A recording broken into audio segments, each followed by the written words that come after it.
ketika ada pihak-pihak yang bukan karena dukungan rakyat kemudian oleh kekuasaan mencoba untuk menghadirkan calon tunggal di Jakarta, ya kami maju dengan kekuatan rakyat, bukan karena memiliki tambang misalnya. Ya, kami Setiap orang bersilaturahmi, ngobrol satu dengan yang lain, pasti terkait ini. Biarin aja, mereka bisa aja ngobrol hal-hal yang lain tuh, tentang celana, tentang baju. Kalau kita menggunakan bahasanya Dhanil Azhar Simanjuntak, Ahy ini bukan orang yang sedang sibuk mencari pekerjaan. Bukan dengan orang yang saat ini belum menjadi apapun, belum menjadi jabatan publik. Itu kan ngeledek Anies kan, makanya pendukung Anies pada marah. suara rakyat itu harus dicerminkan di dalam kontestasi yang sehat. Apalagi untuk Jakarta yang memiliki peran yang penting dan sangat strategis juga sebagai simbol peradaban Indonesia, itu juga ada di Jakarta. Kesemrawutan Jakarta juga mencerminkan bagaimana semrawutnya persoalan-persoalan di bidang hukum misalnya. Maka Jakarta harus menyajikan suatu kontestasi kepemimpinan yang baik. PD Perjuangan terus membangun komunikasi politik dengan partai-partai sehingga nantinya di Jakarta tidak akan ada kota kosong. Nanti siapa yang apakah tetap ke Anies atau karena kan RK bilang OTW ke Jakarta nih. Ya, tentu saja ya Mas RK sah-sah saja untuk dicalonkan partai politik.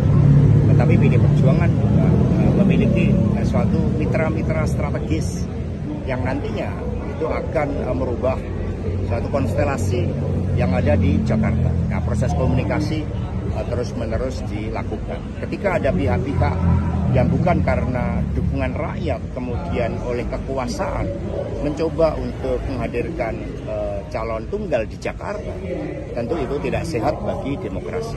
Jadi pastikan tidak akan melawan kota kosong walaupun Ya sama untuk di Sumatera Utara, di Jawa Timur, untuk Pilgub tidak akan ada kota kosong. Nah, ini kalau untuk di Sumatera Utara ini gimana Mas? Karena kan PKS menyatakan dukungan ke Bobi nih. Karena kan bertambah lagi Bobi di Sumatera Utara 7 partai. Ini PDIP bisa maju sendiri tapi akan optimis menang. Ya kami maju dengan kekuatan rakyat, bukan karena memiliki tambang misalnya. Ya, kami maju dengan suara rakyat. Maka di Sumatera Utara kami akan menampilkan ya calon yang kompeten, ya calon yang mencerminkan keinginan masyarakat Sumatera Utara terhadap seorang pemimpin yang tegas, seorang pemimpin yang juga mencerminkan aspek-aspek demografi yang ada di Sumatera Utara dan secara geopolitik juga mampu manfaatkan posisi Sumatera Utara yang luar biasa. Ya, insya Allah di Kimplos sudah muncul satu nama, yaitu Ridwan Kamil untuk Pilkada DKI Jakarta.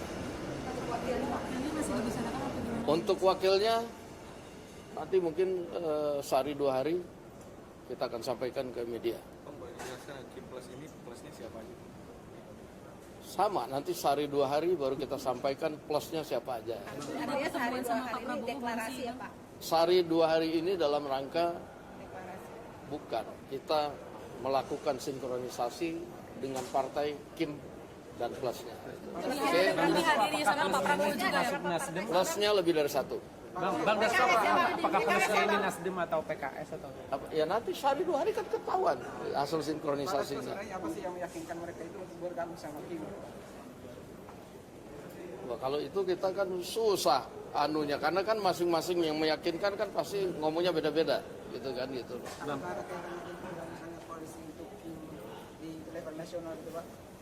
Maksudnya? Ya nggak ada tukar guling ya, ada bagaimana menyinkronkan Kim dan plusnya untuk membangun Indonesia yang lebih maju ke depan dan di daerah khusus Jakarta. Bang, untuk pasangannya demo kalau siapa Bang nanti di Jawa Barat ini? Kalau Kimples ini apakah memang sengaja dibentuk untuk ya quote and quote penjagalan terhadap Mas Anies atau Kimples ini dibentuk untuk kemajuan Indonesia ke depan. Jadi tidak hanya sebatas pilkada. jadi membantah Ya. isu adanya penjagalan terhadap Mas Ya, Anies begitu ya? sekarang ini alam demokrasi. Ya kan, kalau partai politik ingin mencalonkan siapa kan kita juga nggak bisa melarang. Prediksi Pak Sufi Dasko bahwa nanti untuk Pilkada Jakarta akan ada dua poros, yaitu poros Kim dan poros Pak Anies Baswedan. Tentu saja kami membuka berharap ya akan ada banyak calon-calon lain. Karena ada banyak partai-partai yang saat ini belum menentukan pilihan. Bagi kami semakin banyak calon, maka semakin bagus buat warga Jakarta, agar warga Jakarta banyak pilihan. Tidak kemudian setiap orang bersilaturahmi, ngobrol satu dengan yang lain, pasti terkait ini.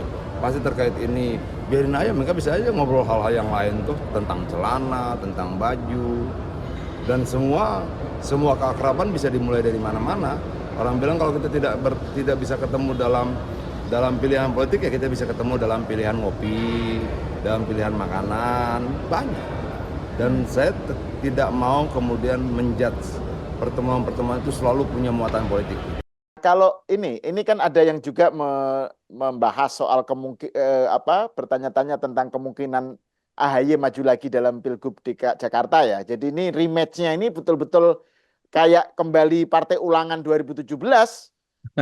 AHY maju lagi karena AHY kan muda, kemudian kan sekarang dia lebih berpengalaman, ketua partai, dan juga komitmennya terhadap Kim juga sudah teruji dan seterusnya.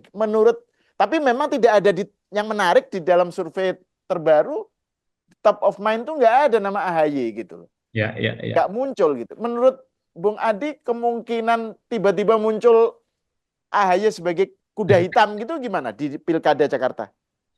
Ya saya kira tidak lah kalau AHY ya. AHY sudah merasa level politiknya sudah nasional dan bukan lagi Jakarta. Kalau kita menggunakan bahasanya Dhanil Azhar Simanjuntak, AHY ini bukan orang yang sedang sibuk mencari pekerjaan. Bukan dengan orang yang saat ini belum menjadi apapun, belum menjadi jabatan publik. Itu kan ngeledek Anies kan, makanya pendukung Anies pada marah. Jadi majunya Anies di Pilgub itu dianggap cari kerjaan oleh Dhanil kan. Jadi AHY ini bukan orang yang kesulitan untuk mendapatkan jabatan publik. Per hari ini menteri, levelnya sudah nasional, dan 5 tahun yang akan datang, AHY juga dijamin kan jadi menteri. Apalagi sejak awal sudah loyal memberikan dukungan politiknya kepada Prabowo dan Gibran. Jadi dalam konteks itulah sepertinya AHY dan Partai Demokrat sangat tidak rela dan tidak mungkin menurunkan level dan kelas politiknya untuk maju di Pilgub Jakarta yang belum tentu menang, dan tentu tidak mau juga AHY itu diteriaki dan disebut oleh para orang yang selama ini anti dengan Demokrat dan AHY sebagai orang yang sedang mencari pekerjaan di Jakarta, Pak. Jadi bagi saya AHY tidak mungkin, dan Demokrat ya belum punya jagoan ya, meski beberapa waktu yang lalu sempat menyinggung nama Heru Budi ya sebagai sosok yang masuk dalam nominasi mereka, tapi karena ditolak ya sepertinya Demokrat ini tak ada opsi lain yang bisa dimajukan. Meski begitu bukan berarti AHY lah yang akan mereka usung. Bagi saya AHY sudah tak ada interest untuk maju di Jakarta, karena bagi AHY 5 tahun yang akan datang panggung politiknya adalah panggung politik di istana, bukan lagi di Jakarta yang saya kira dalam banyak hal sudah menjadi masa lalu. Oke.